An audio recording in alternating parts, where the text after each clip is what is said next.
La princesse aux robes violettes. Il était une fois, dans un royaume enchanté appelé Féerie, une jolie princesse nommée Flora. Flora était célèbre dans tout le royaume pour sa beauté éblouissante.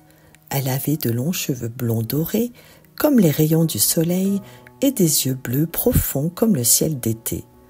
Mais ce qui la rendait vraiment unique, c'était son amour pour les robes violettes. Elle ne portait que ces robes, et elles semblaient scintiller avec magie, propre à elle. Un jour, alors que Flora se promenait dans la forêt enchantée, près du château, elle rencontra une vieille femme aux vêtements sombres et aux yeux perçants. Sans savoir ce que cette femme était en réalité une sorcière noire nommée Soria. La princesse lui offrit un sourire chaleureux.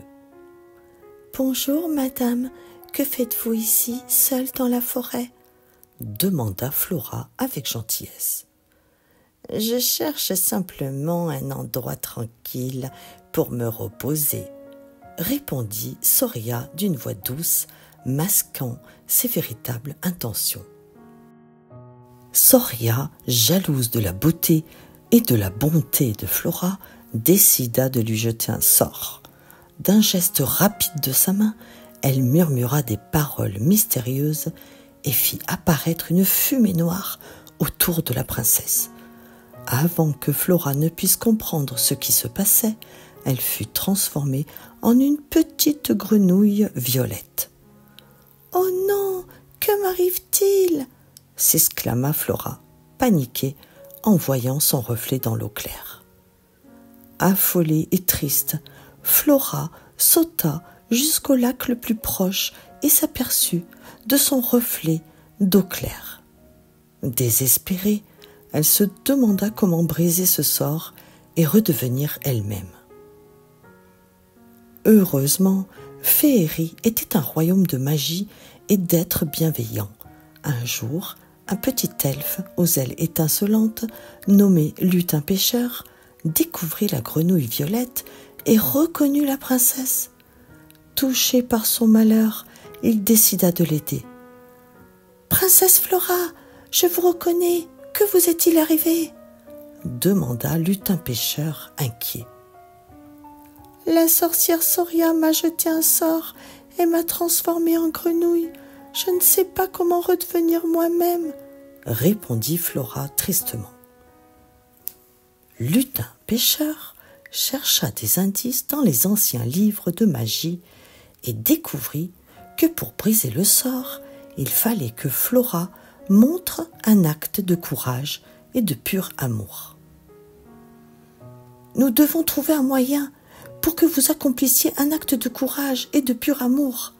C'est la seule manière de briser le sort, » expliqua Lutin Pêcheur. Un matin, tandis qu'ils exploraient les alentours du lac, Lutin Pêcheur et Flora entendirent des pleurs provenant d'une grotte sombre. Une petite fée, emprisonnée par un filet magique, pleurait désespérément. « Aidez-moi, s'il te plaît, je suis prisonnière de ce filet, » implora la petite fée.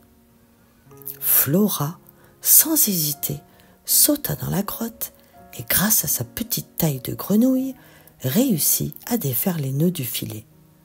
« Merci infiniment, gentille grenouille. Je vais te récompenser pour ton acte de bravoure, » dit la fée en répandant une poudre d'étoiles sur Flora.